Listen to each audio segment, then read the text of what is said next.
quand tu penses que tu es en train de perdre quelqu'un, la seule chose qu'il te reste, c'est aller chercher de l'aide là où tu penses l'avoir. Et quand tu vas aux urgences et qu'on te laisse mourir comme ça, c'est vraiment un choc immense.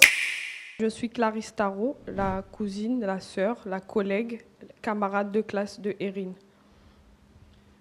Mi na pafu Erin, mi na mi meisha isabi, di mi be de pique mi na wama na Haiti pique mi abi. No wande dia ficar sei bing en a meisha di na be mi meisha di mi be lobby na takim be lobby mo den tawan ma be do a meisha ki di be lobby.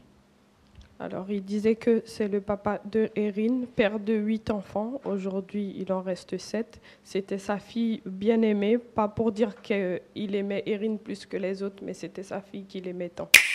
Comme vous le savez, on était en BTS tourisme à l'UFA de Mana, en alternance.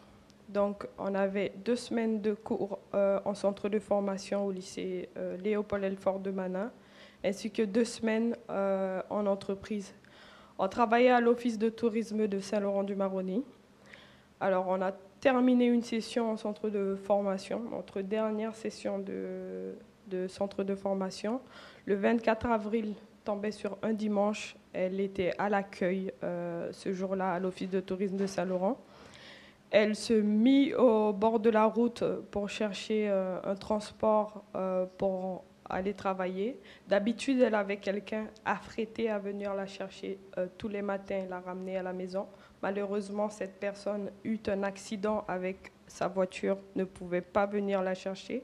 Du coup, elle se met au bord de la route pour chercher un transport. Quelqu'un s'arrête sans qu'elle n'ait demandé à ce qu'elle soit récupérée et qu'il l'a embarquée. Elle monte dans la voiture, ils discutent. Et puis, au bout d'un moment, il commence à lui faire des attouchements. Elle enlevait la main de l'individu en lui disant qu'elle ne voulait pas de ça. Et il insistait et il devenait de plus en plus avenant à la toucher. Et du coup, elle commençait à avoir peur, elle commençait à crier en lui disant qu'elle avait peur. Sa seule chance, c'était vraiment de sortir de la voiture et espérer en sortir blessée, mais après soin, elle allait aller bien. Du coup, quand elle sauta, elle a eu beaucoup de séquelles, beaucoup de plaies, notamment à la tête, le bras et les pieds. On l'a emmenée, quelqu'un s'était arrêté juste après. Le père a été appelé. Il est venu sur les lieux. L'agresseur était toujours sur les lieux. On a pris en charge Erin. On l'a emmenée à l'hôpital. On l'a soignée. Et puis, au bout d'un certain temps, nous, on a été passer nos examens en centre de formation. Elle paraissait bien. Elle boitait. Mais les plaies de l'extérieur, ça se voyait que ça avait séché. À l'office, on a été travailler. Un jour, elle avait très, très mal à la tête. Très mal à la tête, elle était pâle. À ce moment-là, on l'a renvoyée chez elle. Moi, j'ai été la revoir chez elle. Son état commençait à être plus grave parce qu'elle commençait à développer une fièvre. Et depuis ça, elle a fait que souffrir, que souffrir, que souffrir. Elle n'est jamais redevenue elle-même. Ataki fudu teke momenti naki pampila taki aswa amandu pia de amandi dua sanyangeng. Well, dati mi no man begrijp, because hij de jogo naki pampila, ne asem die de ne de sharam be horien. Ne de horia he de te mano de olem bakadati, ne tamane de lo shaman taki amamugwa usu. Tianga no ama uswade. Alors depuis le jour de l'agression, il y a eu la garde à vue, mais juste le lendemain, le monsieur il a été libéré. Jusqu'à aujourd'hui, il a été libéré. Et le jour de l'agression, j'ai oublié de le stipuler dès le début, le jour de l'agression, il est resté sur les lieux parce qu'il était toujours derrière la fille. Quand la fille est tombée, il était encore derrière la fille, à insister pour remettre la fille dans la voiture. Soi-disant pour la ramener, je vais vous ramener à l'hôpital. Et il était toujours, même au moment où mon oncle s'est rendu sur les lieux, il y était toujours. En fait, ce qui s'est passé pour qu'on en arrive là, il y a eu beaucoup de choses qu'on ne peut pas comprendre, notamment est-ce que c'est parce qu'on pense qu'on est noir, on est les Bushinengue, comme on dit, les hommes de la forêt?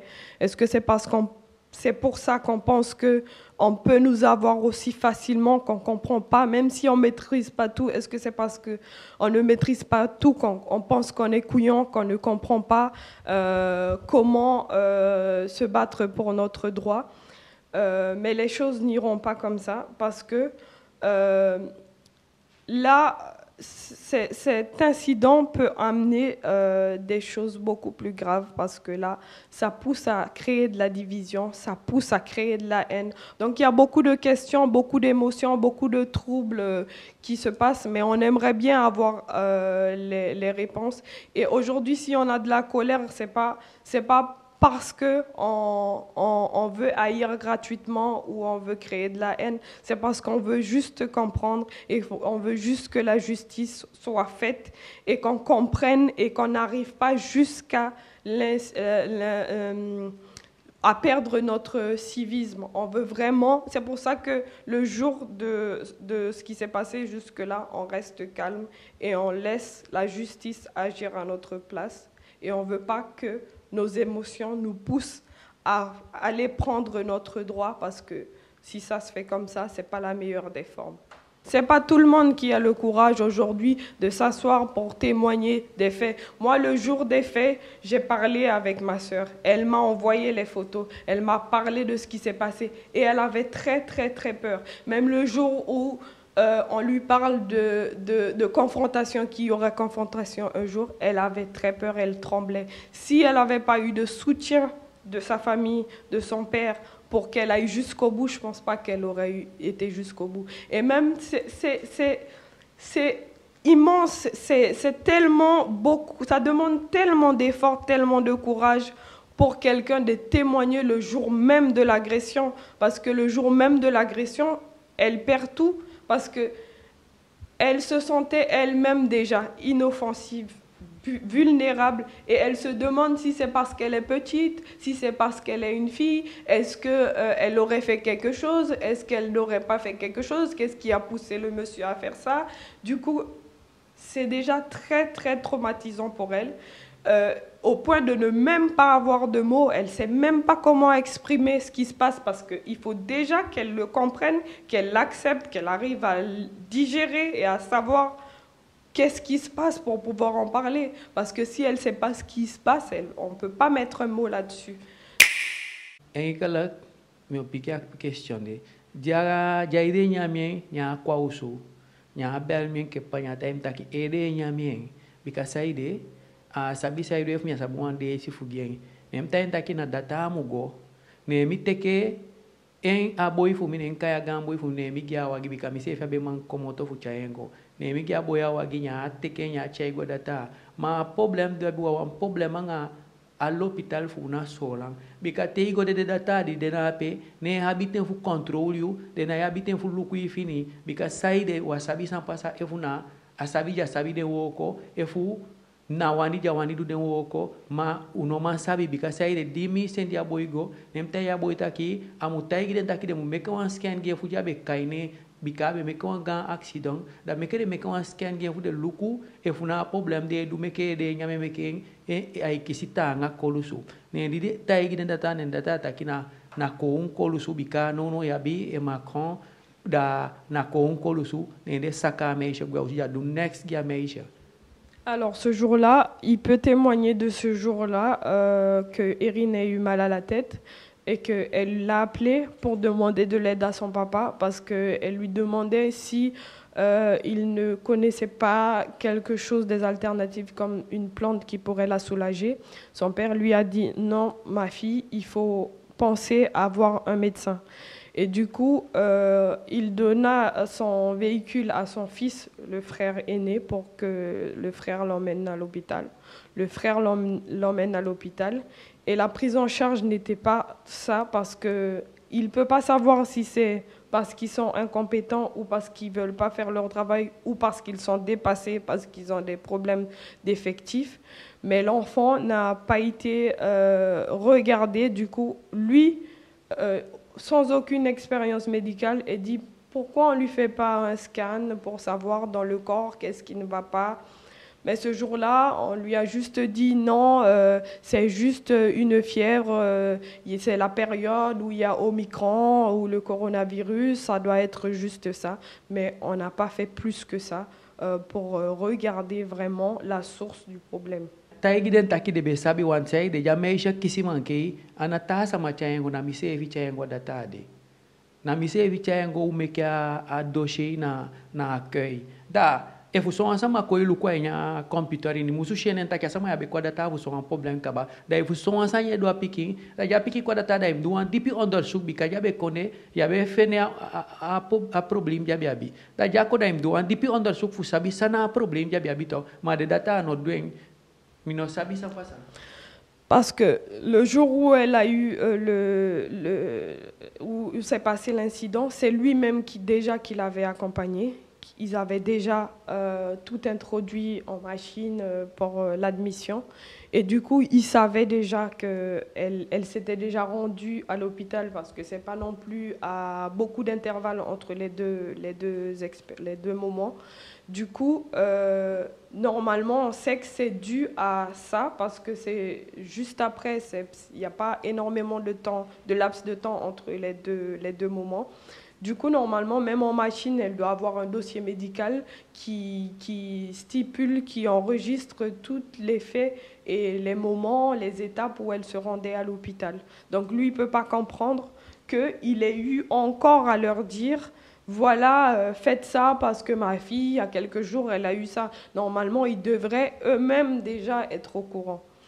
On savait que c'était une infection très grave, mais il faut qu'on prenne les choses dès le moment où ils ont remarqué que l'état était critique et qu'on l'emmena à l'hôpital. Il était aux environs de 3 heures du mat'. On se déplace, on va aux urgences.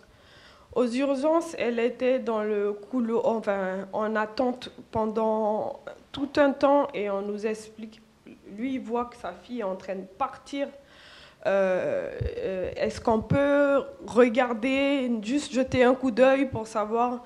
On lui explique qu'il y a des gens qui sont là depuis 22 heures, tous les gens que vous voyez là sont devant vous. Il faut d'abord qu'on voit ces gens-là.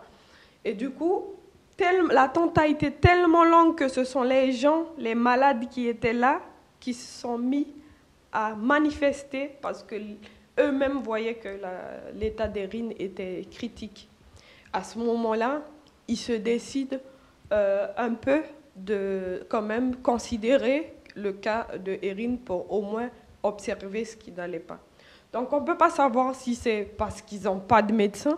S'ils n'ont pas de médecin, il faut vraiment changer le système parce que quand tu penses que tu es en train de perdre quelqu'un, la seule chose qu'il te reste, c'est aller chercher de l'aide là où tu penses l'avoir. Et quand tu vas aux urgences et qu'on te laisse mourir comme ça, c'est vraiment un choc immense. Il y a eu le choc déjà du monsieur qui a agressé sa petite fille sexuellement et qui, en plus de ça, est libre. Deuxième choc, il est avec sa fille en train de perdre sa fille et c'est comme une simple banalité parce que comme on a l'habitude de laisser les gens attendre dans le couloir et qu'on n'a pas de personnel, c'est normal qu'on la laisse comme ça, qu'on ne la regarde même pas. Du coup, il faut penser à tous ces traumatismes que lui, il accumule depuis certains jours. Alors, comment on peut accepter que Erin ait souffert à la maison parce qu'on a détecté, moi, comme j'ai étudié ici, je mets un mot sur cette infection que moi-même je ne peux pas comprendre parce que quand on parle de septicémie, vous-même vous pouvez le taper sur Internet. Quand vous tapez septicémie sur Internet, on vous parle tout de suite de soins intensifs. Moi, je ne peux pas comprendre ce qu'Erin faisait à la maison. Quand on parle de septicémie, tout le monde sait que c'est une infection mortelle. Donc je ne peux pas comprendre ce qu'elle faisait à la maison. Et qu'elle soit en couloir ou en attente comme ça tout ce temps. Et est-ce qu'on savait déjà qu'elle était condamnée à mort et qu'on ne nous l'ait pas dit? Ou est-ce qu'elle avait une chance, mais qu'on ne l'a pas saisie? Il faut qu'on le sache. Mi taki, baka taki, ade di mi meisha dede, na mi meisha wa dede, ade na tu baby dede, anga mi meisha. Da mi wani mi afustang, taki wan l'hôpital, kadeso, da di sama mu dede, aynya wang pisi moment. Aynya CFD. Alors, ce jour-là, c'est pas que sa fille qui a perdu la vie au laps de temps où il y était. Il y avait aussi deux enfants qui ont perdu la vie. Et on ne peut pas comprendre comment 3 personnes en un instant aussi court puissent perdre la vie comme ça. Et que c'est tellement une habitude que c'est devenu banal. Donc, il faut qu'on s'interroge, qu'on se pose les bonnes questions concernant les soins à l'ouest guyanais.